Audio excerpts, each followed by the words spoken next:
talking, I don't sweat that. If they don't trust me either, I respect that. But she need down the ride, oh I bet that. Ooh, I slide for my people, don't forget that. Don't forget that, don't forget that. Ooh, I slide for my people, don't forget that. Don't forget that, don't forget that. Ooh, I slide for my people, don't forget that.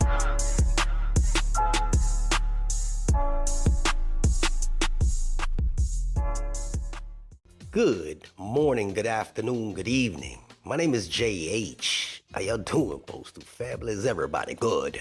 Is everybody cool? Everybody clean? Are you crisp? Are you feeling irie today? Let's talk. I've been getting a little deeper with my videos, a little bit deeper. I'm hoping the conversations that I've been having have been helpful for you. I got 3 parts to this video and I'd like you to stick through all 3 parts. Because of course, it's all vital information for you. The first part is a statement from me. The second part is a statement from your postmaster. And the third part, which is the most important part, is about the dock workers.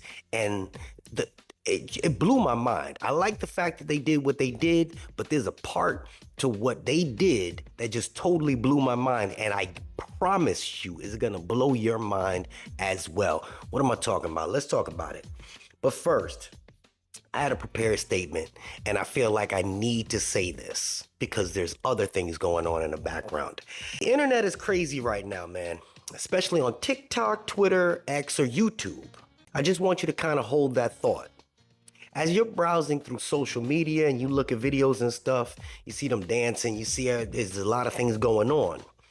But anytime you see a post that makes you feel something, anything you read, something or watch something that makes you fearful, scared, angry, or frustrated, just know that the person who made that piece of content stands to greatly benefit financially based off of how scared you are and how angry you are.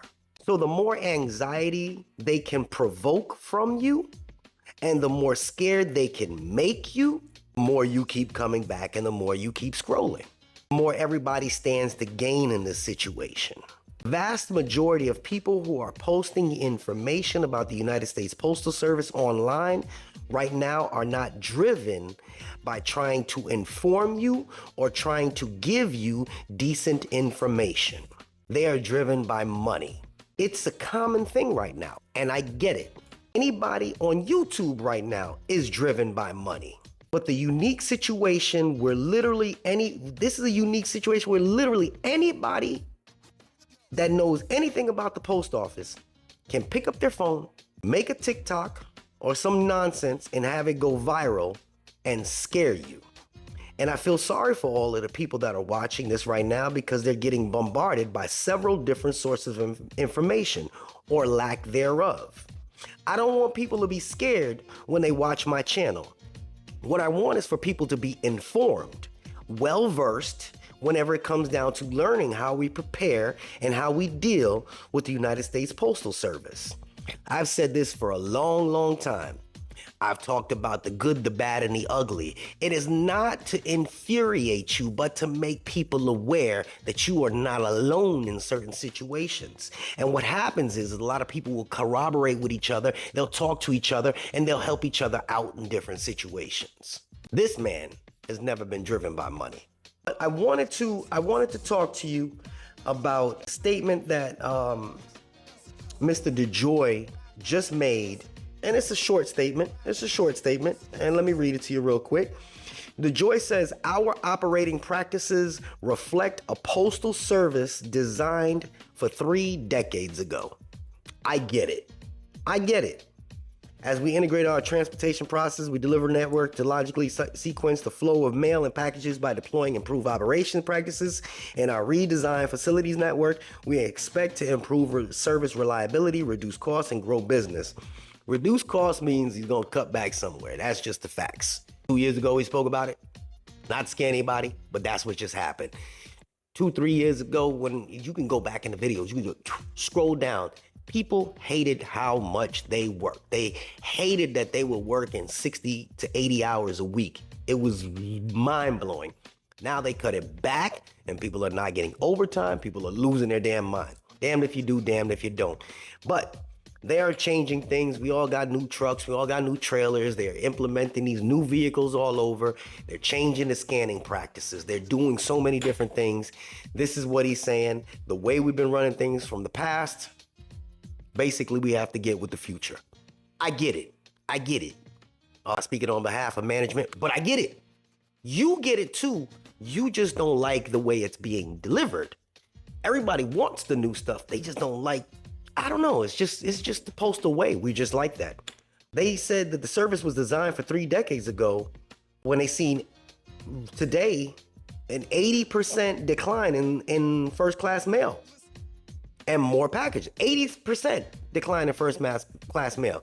Ask any of the old heads. They used to deliver, 15 trays of DPS. Now people got 7, 8, 9 max. So there's a lot of things that are changing, and it's just the way that things are. It's our fault. It's our fault. We just want everything here and now. Everything we want here and now. You know, here's the reality behind it. How many of you, this is just one of those things, how many of you go to a bank now to cash your check? None. Damn near none of you. You don't. Nobody stands in line at a bank unless you have to. Remember we used to have to stand in a bank and wait for hours? Nobody goes to a bank for your money. They close a bunch of them because everything is done on our apps. You want to transfer money? Boom. Western Union, almost non-existent now because we can just send money here, send money there, send money. Instant. We are doing this to ourselves. And I say that because everything that's coming with the post office, we are barely just catching up. We can't be upset. This is how the world is. But I read an interesting article. This is part 3, if you're still with me. The most important thing. The article says, how did 50,000 dock workers strike with only 25,000 jobs? You heard me. There's 50,000 dock workers, but there's only 25,000 jobs. The article discusses a strike involving nearly 50,000 dock workers at U.S. ports. Interestingly, only 25,000 of these workers are actively employed at the ports, which means half of the striking workers are essentially sitting home, collecting paychecks without working. The strike centered on wages and working conditions and caused significant disruptions to the supply chain. So here's the thing. I'm gonna give you the reasons why it's good and why it's bad. First off, these people are collecting $80,000 per person to sit home. Who did this? The union negotiated this years ago. I ain't mad at them. So it's a good thing because there's job security. Workers sitting at home collecting a paycheck can ensure job security during unstable times. It may help stabilize the economy by maintaining consumer spending. People get money, they spend money. Income continuity. It prevents financial hardship for workers, which can reduce stress and support overall well-being. They're not gonna go and file for unemployment because they're still collecting a check. Don't get mad. 80,000 just sitting home. That sounds luscious. Economic stability. These consistent salaries contribute to the local economies, which can benefit small businesses and other service providers. Now, why it can be a bad thing? Economic inefficiency. Paying workers who are not actively contributing can be seen as a waste of resources, potentially driving up the cost for consumers and businesses. Now, obviously, paying them more, they're going to pass the cost on to the shipping, which eventually will come to us. It's just how the economy works. Resentment and division. This practice might create resentment amongst taxpayers or other workers who don't have similar benefits. If you got to be at the dock at midnight till 9 in the morning and you got to make 80 grand by going there, and you got the other people that are just sitting home making the same exact money, there's going to be a little resentment there. Motivation and productivity. There's a risk that workers might lose motivation or skills over time if they're not actively engaged in jobs. So the union negotiated this process through collective bargaining.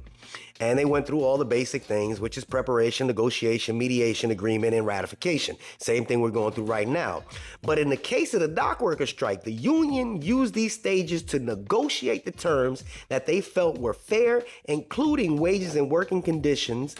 So that 25,000 workers are sitting at home collecting paychecks suggests that the union successfully negotiated a strong contract that included provisions for job security and income continuity even during strikes. So it said, hey, if you take away these specific jobs that we have, like we lost a bunch of jobs for the clerks with the automation, right? And they just lost the jobs. But now what they said, hey, there was 50,000 jobs before this. If you bring automation in and take 25,000 of those jobs away, you still gonna pay those 25,000 workers, regardless of whether they're not here. And that's what they did. That is amazing. Now, a lot of people are not happy about it. A lot of people are happy about it. What's your opinion about it? I know it's gonna be a split down the middle. You know, congratulations to them, but that's a strong union. That's a thug there.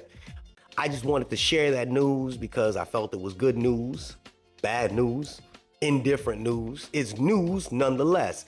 And there is, I don't even like talking about it. Y'all got somebody coming, if you're watching from the NALC, they said next week, they said the 9th and the 10th, and they said 11th and the 12th. I don't know. I already said I can't explain the contract terms because there's a lot of legal mumbo jumbo in there and I don't want to miss anything. Anybody that tells you any different besides a shop steward or a union branch president, you know, just take it for what it's worth. I strongly hope that you guys do your due diligence once you get a copy of whatever the contract is. Every single one of you that watches, just take a few minutes. Well, it'll be a long time, but go through it line by line. Don't miss anything. Don't just look at the dollar signs, because sometimes, I know if it ain't making money, it ain't making sense, but if you don't want to look at the gold penny and then lose everything else, all right? This is JH. If the information was helpful for you, I tried to shrink it as fast as I could. Please, leave your comments down below. Also, for the new people that are watching, if you see down in the store below, that is T-shirts that have the postal stuff on it, don't have my name on it. That's for you guys if you want them. She's coming out with some hoodies and some sweaters for you guys. She is a postal worker. It's just helping other postal workers. And she's also helping the new people that don't have postal gear. Again, y'all like the caps? She has them. She got the sleeves for the people that are in the sun all the time. It's all down there. Again, I can't reiterate it. Every bit of information down there is for you. It's not a link to me. It's for you. All right. The loans, you get the money. The purchasing power, you get it. The credit unions, you open them. I forgot to put not Navy Federal. Who the hell do I got? Is it Navy Federal? They got me looking. Yeah, cross the I, dot the T. Yeah, it is Navy Federal. If y'all don't know, try to get into Navy Federal. It's an excellent credit union as well. There's stuff for you buying your home. I'm just babbling right now, but it's not babbling when it's information being shared with you guys. If you've heard it before, great. I get a lot of new people that watch. So in the video description, down there below, just go look through it, scroll through it. There's the EEO information. There's how to retrieve your ID, your passcodes if you forgot it, your PIN number for your light blue. Everything is down there. Every bit of information is for you. All right, this is JH, and I'm out. Unexpected expenses stressing you out? Get the money you need now with Loans for Feds, a program designed specifically for federal employees. Bad credit is not a problem. Application is fast and easy with same-day approvals. Apply now.